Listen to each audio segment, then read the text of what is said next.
Buenos días, bienvenidos de nuevo a todos. Volver a recordar el saludo de Manuel, que se ha tomado unos días y lo necesitaba. Lo echamos de menos, como dice siempre Armando, cuando hay cosas que vemos que faltan y bueno, ahí nos damos cuenta, ¿no?, que tienen un valor. Y entonces ahora vamos a seguir en este bloque meditando, y como oraba Cristian, es un tiempo de adoración también al Señor, donde pedimos que su Espíritu pueda abrir nuestras orejas, nuestros oídos espirituales, y vamos a sumergirnos en Romanos, esta serie que estamos teniendo de predicaciones sobre Romanos. Hoy nos toca capítulo 15 de 25 a 33, y vamos a leer lo que dice Pablo aquí a los romanos para meditar. Mas ahora voy a Jerusalén para ministrar a los santos, porque Macedonia y Acaya tuvieron a bien hacer una ofrenda para los pobres que hay entre los santos que están en Jerusalén. Pues le pareció bueno y son deudores a ellos, porque si los gentiles han sido hechos participantes de sus bienes espirituales, deben también ellos ministrarles de los materiales. Así que cuando haya concluido esto y les haya entregado este fruto, pasaré entre vosotros rumbo a España. Y sé que cuando vaya a vosotros, llegaré con abundancia de la bendición del Evangelio de Cristo. Pero os ruego, hermanos, por nuestro Señor Jesucristo y por el amor del Espíritu, que me ayudéis orando por mí a Dios, para que sea librado de los rebeldes que están en Judea, y que la ofrenda de mi servicio a los santos en Jerusalén sea acepta, para que con gozo llegue a vosotros por la voluntad de Dios, y que sea recreado juntamente con vosotros. Y el Dios de paz sea con todos vosotros. Amén. Y tenemos aquí unas imágenes que a ver si podemos ver. Me gustó mucho, Armando, el códex este, que es bastante antiguo, pero está muy bien, contiene un texto de la Carta de los Romanos, que es lo que estamos meditando, y me pareció muy bueno para usarlo en la presentación. Pero ahora vamos a ver si pasa a la segunda. Vamos a ver un poco una foto del Imperio Romano, y este imperio que está bajo la Pax Romana, y era donde se estaba moviendo Pablo en aquellos días.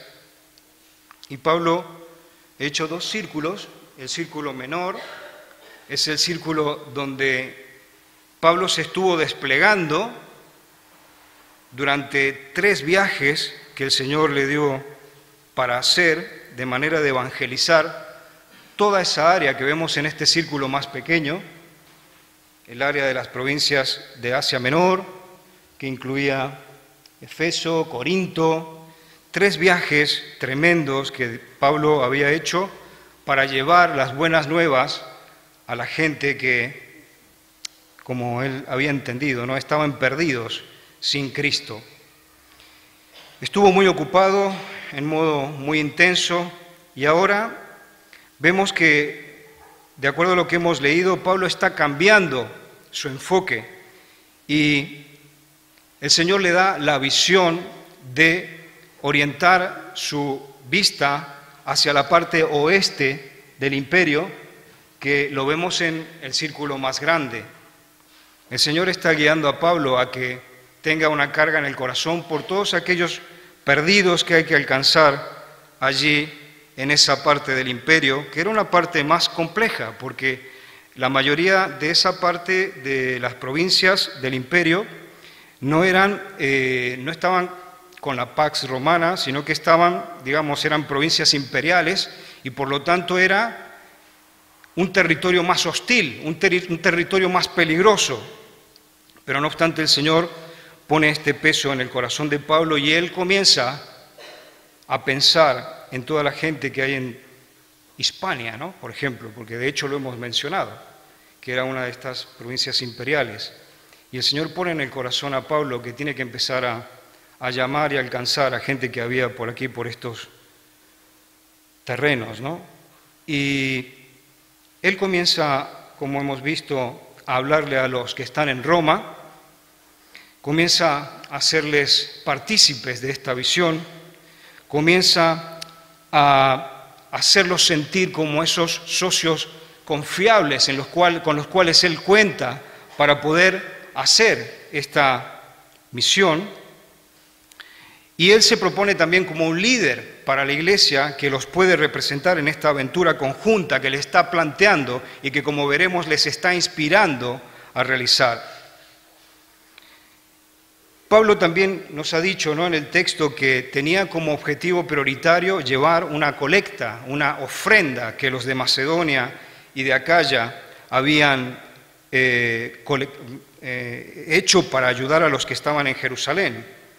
Y inmediatamente que haya hecho esto, vuelve a insistir, ¿no? Quiero ir a Hispania para llevar el Evangelio allí. La típica estrategia que Pablo utilizaba en los viajes anteriores era consolidar una iglesia en una ciudad clave, como lo vimos, por ejemplo, en el caso de Éfeso, que le permitió, por ejemplo, acceso a toda la provincia de Asia, le garantizaba un lugar seguro para moverse, carreteras buenas y un ambiente y un contexto seguro. Lo mismo pasó, por ejemplo, con el caso de Corinto, desde donde él hizo esa base de operaciones para saturar toda Macedonia con el Evangelio y Misia, y también le dio acceso a Bitinia. Entonces aquí estamos viendo que él piensa en la iglesia en Roma para tener este centro de operaciones. Y entonces a partir de Roma lo que quiere hacer es atravesar todo lo que es el norte de Italia, cruzar la actual Francia y alcanzar Hispania para el Señor Jesucristo. Menudo reto. Menudo reto. Y más cuando vemos, ¿no?, este círculo que es mucho más grande de lo que él había hecho en los primeros 3 viajes, ¿no? Vemos que él no soñaba a pequeña escala, vemos que él tenía realmente unos sueños para extender el Evangelio realmente importantes, ¿no? Y también me gustó mucho leer en 2 de Corintios, capítulo 11, del 24 al 28, voy a leer, donde Pablo describe todos los pormenores de los frenos que él tuvo para desarrollar toda esa primera etapa de ministerio. Y Pablo escribe así a los corintios.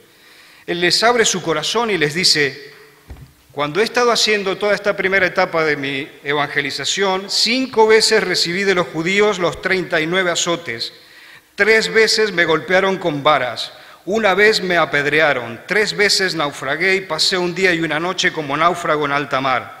Mi vida ha sido un continuo ir y venir de un sitio a otro, en peligros de ríos, peligros de bandidos, peligros de parte de mis compatriotas, peligros a manos de los gentiles, peligros en la ciudad, peligros en el campo, peligros en el mar, peligro de parte de los falsos hermanos. He pasado muchos trabajos y fatigas, y muchas veces me he quedado sin dormir. He sufrido hambre y sed, y muchas veces me he quedado en ayunas. He sufrido frío y desnudez, y como si fuera poco, cada día pesa sobre mí la preocupación por todas las iglesias. Y el cuerpo se me queda, no sé cómo se te queda a ti el cuerpo, pensar en el testimonio que nos da este hermano, ¿no? A veces nosotros por cosas mucho menores tiramos la toalla, ¿no? Esta es la experiencia que él había tenido, como dijimos, ¿no?, en la parte civilizada del imperio, extendiendo el Evangelio de Cristo. Pero como hemos dicho, ¿no?, esta visión de este 4.º viaje que él está haciendo, que él está teniendo ahora en su corazón, lo llevaría a los confines de esta Pax Romana, inclusive, como dijimos, ¿no?, a territorios mucho más hostiles. Pero no obstante, a partir del verso 26 y al 29, vemos que Pablo quiere inspirar a los de Roma. hermanos como tú y como yo que estaban en Roma, una ciudad en ese momento el ombligo del mundo, pero allí había una comunidad cristiana y Pablo está centrando su vista en ellos. Y lo que quiere, como decimos, si pasamos a la otra, es inspirarles. Y para eso les está comentando algo que se ha dado en Macedonia y Grecia, Acaya, que es que los creyentes de las iglesias de Macedonia y Acaya se han enterado, han comprendido, han realizado en su vida la necesidad de compartir bienes materiales para ayudar, en este caso, a los de Jerusalén. Y Pablo les hace ver a los de Roma que ellos han aprendido que como iglesia sienten una deuda en el Señor para con los de Jerusalén, la cual, en este caso, los de Macedonia y Acaya han hecho esta colecta para ayudarles, y que en el caso de los romanos, al igual ellos también tienen una deuda por haber recibido este legado del Evangelio. Y entonces él los está enfocando a que ellos pueden pagar su deuda, no como lo están haciendo en este caso los macedonios y los acayos, sino que les está planteando, ustedes tienen una deuda en el Señor, me tienen que ayudar a alcanzar más creyentes. Por eso él les plantea lo de España, lo de Hispania, ¿no? Pero ahora es interesante que también analicemos qué pasaba con estos macedonios y acayos, por qué ellos estaban dando estas ofrendas. Como hemos leído, habían preparado esta colecta porque los de Jerusalén estaban en una situación muy difícil, muy precaria. Y creo que he encontrado dos motivos por los cuales estaban en esa situación los de Jerusalén. Y el primero lo veía en Hechos 2:45, donde el autor de Hechos nos dice que los primeros cristianos vendían sus propiedades y sus bienes y los repartían según la necesidad de cada uno. Cuando los creyentes se convertían y venían a los pies de los apóstoles para unirse a la iglesia, una de las primeras cosas que hacían era vender lo que tenían. Era una forma de descapitalizarse y lo entregaban para que la iglesia pudiera paliar las necesidades de la mayoría. Y creo que cuando esto sucedía, claro, ellos se empobrecían. Aparte de este factor, creo que también estaba el hecho de que cuando se convertían eran muy discriminados, porque claro, toda la sociedad veía este nuevo movimiento como raro, como extraño, ¿no? Y entonces venían discriminados, entonces eran personas que después no se podían mover con facilidad en el sistema de la época, no podían comerciar con facilidad, les costaba encontrar cómo encajar en esa sociedad. Y por otra parte leemos en Hechos 11:28 otro dato que me parece muy bueno que lo comentemos, que dice que hubo una gran hambre en esa época, era la época de Claudio, el emperador Claudio, y esto también se corrobora en otros libros históricos de Flavio Josefo, de Suetonio, que dice que hubo varias hambrunas seguidas que afectó toda esta parte de Jerusalén. Y entonces, dada esta precariedad que tenían los hermanos en Jerusalén, las noticias llegaron hasta Macedonia y Acaya, y entonces la actitud de los creyentes fue de ayudarles. Y creo que es bueno también que analicemos en detalle cuál fue esa motivación que ellos tuvieron, porque en 2 Corintios capítulo 8 podemos ver como texto paralelo donde Pablo nos dice más de esta actitud que ellos tenían. Y creo que, por ejemplo, en el verso 5 del capítulo 8 de la 2 Corintios, dice que ellos comprendieron el sentido de pertenencia al Señor y también a la iglesia. Y lo dice textualmente así, Pablo dice, sino que asimismo se dieron primeramente al Señor y luego a nosotros por la voluntad de Dios. Estamos viendo una gente que experimentó una madurez cristiana al punto de decir, sí, yo acepto a Cristo en mi vida, acepto su señorío, pero también acepto que soy parte de la familia de Dios. Entonces, sentido de pertenencia al Señor y a los hermanos. Por otra parte, creo que estos macedonios y acayos expresan la comunión cristiana en un modo material, que es algo un poco extraño, ¿no? Especialmente para nuestra sociedad actual, ¿no? Vivimos en una sociedad donde la espiritualidad inmaterial es una cosa que es lo más común, ¿no? O sea, pero asociar espiritualidad con algo material es algo que no se entiende, ¿no? Pero aquí, Romanos en el 15:27 que leíamos, ¿no? Dice, han tenido a bien, ¿no?, de dar esa colecta para los de Jerusalén, pero en la versión de la palabra que me gusta dice, pero en realidad no es que han tenido a bien, sino que han sentido como la obligación, se sentían en deuda de devolverle ese legado que habían recibido de los de Jerusalén. Y entonces sigue diciendo, ¿no?, en el 27, ya que si los gentiles han participado de los bienes espirituales de los judíos, es justo que ahora les ayuden en lo material. Por lo tanto, aquí vemos la enseñanza de la Escritura que podemos poner en estrecha relación la parte espiritual con la economía, por ejemplo. Por eso nosotros también podemos ofrendar al Señor.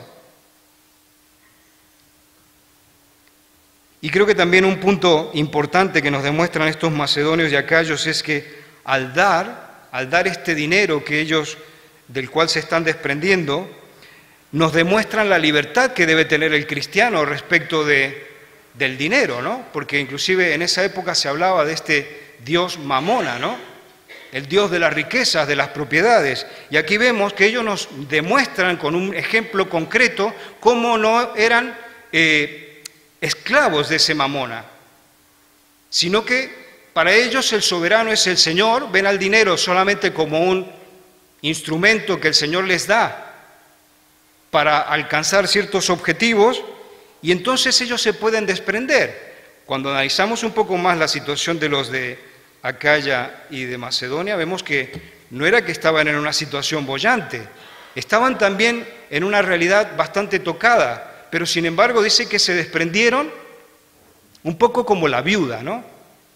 Que la viuda dice que dio muy poquito, pero claro, el valor de lo que ofrendó la viuda tenía mucho peso, mucho valor, porque era de ese poquito que ella había sacado tanto, dijo el Señor Jesús. Y es un poco lo mismo, lo que está pasando con los macedonios y acayos, ¿no? Y Pablo ahora, entonces, está intentando que los de Roma tomen esta inspiración de los de Grecia para que le ayuden en este cuarto viaje que él está planificando. Y si vemos la próxima, bueno, aquí se veía, ¿no?, un poco esto de las iglesias de Macedonia y Acaya, pero en la otra vemos que vamos a meditar el punto este de que él busca esa colaboración estrecha con los de Roma. Y Pablo, a partir del 30 al 33, comienza a hablar con los romanos y comienza a explicarle, ¿no?, que necesita su apoyo. Primero les dice, necesito que me apoyen orando por mí. Porque claro, ahora vamos a ver un poco lo que él sentía era también algo de inseguridad. Él sabía que tenía que ir a Jerusalén, y Jerusalén era un territorio difícil para él, porque allí había dejado toda esta gente de la cual había él salido y que se le habían jurado que si volvía le iban a castigar. Entonces habla con los de Roma, les abre el corazón y les dice, apóyenme en oración por medio de nuestro Señor Jesucristo y por el amor del Espíritu. O sea que les pide que se acerquen al Señor a través de Cristo y del Espíritu. Y les pide que se unan en oración para luchar. Y ahí cuando usa esta expresión de que se unan con Él para luchar, está usando una expresión que se usa mucho en el atletismo, ¿no?, cuando se está trabajando en un equipo de competición y se pide al equipo que todos remen a una, por ejemplo, por pensar en una idea de los remeros, ¿no?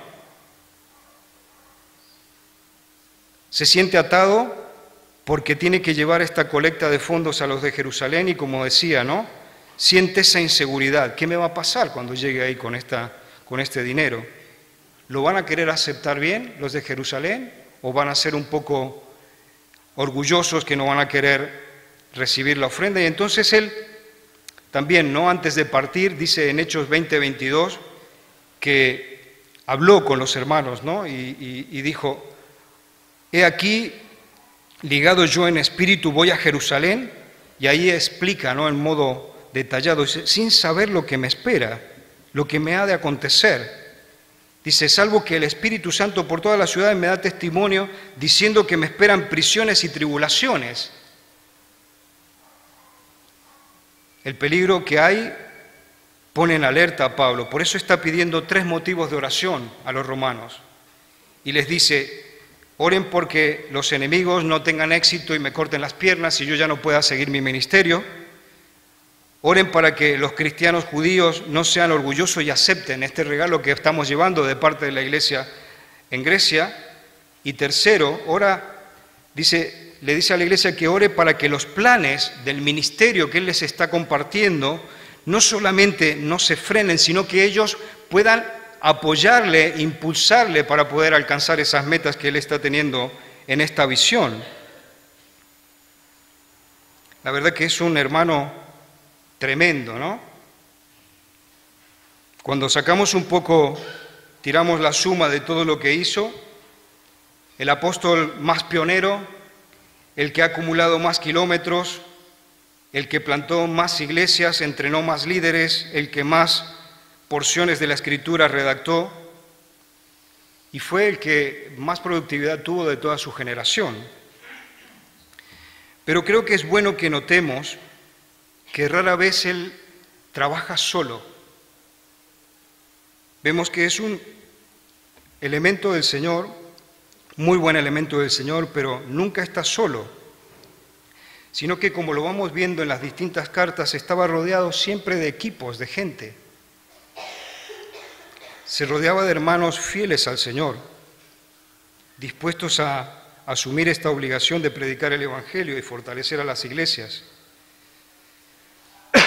Vemos que cuando logra esa confianza con sus equipos de trabajo, ni las luchas ni las dificultades lo frenan.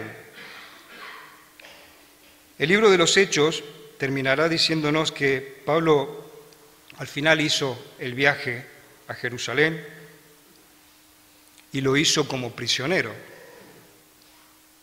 El mismo Imperio Romano terminó pagando el viaje a Roma de Pablo y creo que al final, parte de esta visión que nos estaba compartiendo, ¿no?, en este texto se realizó, pero no podemos saber hasta qué punto, ¿no?, se cuantificó lo que él había pensado.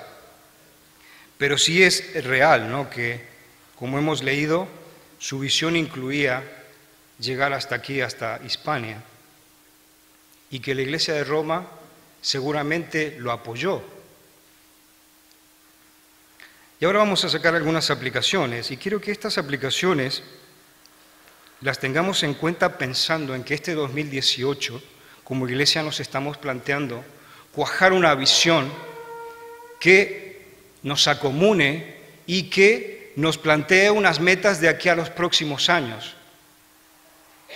Entonces piensa en lo que hemos estado meditando, de esto que ha pasado con Pablo en su 4.º viaje, y pienses en esta visión que, como nos dice Manuel, estamos cocinando una visión. De aquí a poco tendremos un retiro para profundizar más sobre esta visión, qué es lo que nos queremos plantear para alcanzar en los próximos años. Y yo creo que aquí nosotros tenemos 3 principios que Pablo nos deja en base a todo este despliegue que hemos visto, ¿no? Él, por ejemplo, no era un hermano que soñaba cosas pequeñas, al contrario, estaba teniendo siempre una visión, poniendo el listón muy arriba, ¿no? Y entonces piensa, ¿cómo estamos viendo nosotros nuestra realidad aquí en Vilanova? Él había terminado, como dijimos, ¿no?, esa primera etapa con 3 viajes y había enfrentado todo lo que tuvo que enfrentar, según leímos, ¿no? Y sin embargo, no se quería frenar. El primero de los elementos que quiero que meditemos es que los grandes logros se alcanzan a través del esfuerzo continuo y conjunto. Y tenía aquí, no sé si se puede ver la última o está, porque es el tema del trabajo en equipo. Como decía un poco antes, ¿no? A menudo en la Escritura nos podemos imaginar que Pablo iba evangelizando de pueblo en pueblo solito, ¿no? Pero la realidad es que él siempre iba en equipo, no iba solo. Y me impactó mucho, por ejemplo, Hechos 24, donde se describe que él está por salir para Asia y dice que en ese viaje que él va a hacer a Asia le acompañaron Sópater de Berea, Aristarco, segundo de Tesalónica, Gallo de Derbe y Timoteo, y de Asia Tíquico y Trófimo. Él no iba solo, iba con su equipo de colaboradores. Estamos trabajando bien en equipo. Hoy esto de colaborar bien en equipo y todo eso no es solamente una necesidad que tengamos en la iglesia, a donde quiera que vamos, inclusive en las empresas, si no tienes esa capacidad de trabajar en equipo, estás fuera. Y entonces, como veíamos, ¿no? Pablo siempre estaba en busca de compañeros para compartir los objetivos y todas las tareas que implicara alcanzar esos objetivos. Entonces hemos hablado del esfuerzo conjunto. Por eso ponía esos remeros allí. El segundo principio que creo que nos da Pablo en todo lo que estamos meditando es que alcanzar grandes logros, como lo que él se estaba planteando, ¿no? De llegar hasta toda esta parte del Imperio Romano, es que hay que enfrentarse a obstáculos. Y leímos un detalle exhaustivo de todos los obstáculos a los cuales se enfrentó Pablo en la segunda de Corintios, ¿no? Capítulo 11, dice que pasó frío, pasó hambre, se enfrentó a naufragios, lo asaltaron, lo pusieron en prisión, le dieron palizas, lo apedrearon, lo calumniaron, inclusive los amigos más cercanos lo traicionaron. Y sin embargo, nada lo frenó. El viernes nos estaban hablando aquí de un proverbio que compartió Vicky la meditación, y es el proverbio de las hormiguitas, ¿no? Cuando habla Salomón de las hormiguitas. Por eso puse no se ve bien allí, pero es un puente de hormigas, ¿no? O sea, son dos hojas que están así y las hormigas tienen que hacer un camino y entonces se interpone, ¿no? Ese vacío que hay, ¿no? Ese precipicio para ellas. Sin embargo, vemos cómo han hecho un puente. Se han tomado unas con otras y ese obstáculo no las ha frenado. Y así ha pasado aquí con Pablo. Hemos visto que todo este detalle de problemas y situaciones y palos en la rueda, como lo quieras llamar, no lo frenaron. ¿Qué vamos a hacer nosotros? Otro elemento que quiero que también meditemos es que cuando leemos este texto de Romanos en el verso 29, ¿no? Dice, y sé que cuando vaya a vosotros, dice Pablo, llegaré con abundancia de la bendición del Evangelio de Cristo. Y pienso en el entusiasmo de Pablo. No obstante todo lo que él ha vivido, esa experiencia que tiene y que, bueno, como veíamos recién, ¿no? Lo hace a él tener esas tensiones internas, lo vemos que es un creyente que tiene entusiasmo en el Señor. Y creo que el entusiasmo es algo que nosotros tenemos que cultivar en el Señor, porque también está relacionado con la fe, ¿no? Como dice el autor de Romanos, el autor de Hebreos, perdón, es pues la fe, la certeza de lo que se espera, la convicción de lo que no se ve.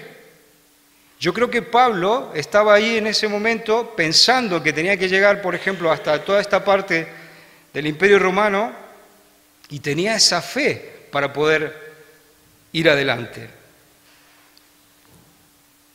Hechos 28 confirma, como decíamos, ¿no?, que Pablo terminó viniendo aquí a Roma y lo hizo como un preso, pero bueno, no obstante que venía allí en cadenas, que venía con una guardia que lo venía cuidando para que no se escape, lo mismo encontraba la forma para darle vuelta a la situación, inclusive ve la oportunidad para evangelizar a la guardia romana. Yo tengo que parar aquí, pero te dejo con estas pistas para que reflexiones y que, como dijimos, esto no es una meditación histórica. Sí, nos gusta la historia, es importante, pero no queremos ser solamente eruditos de la historia, sino que tiene que haber una conexión con nuestro hoy, con nuestro ahora, y con nuestra visión que estamos cuajando como iglesia y con las metas que nos tenemos que plantear de aquí a unos años. Así que te dejo con esto, vamos a meditar un poquito y luego vamos a alimentarnos de los símbolos de la Cena del Señor.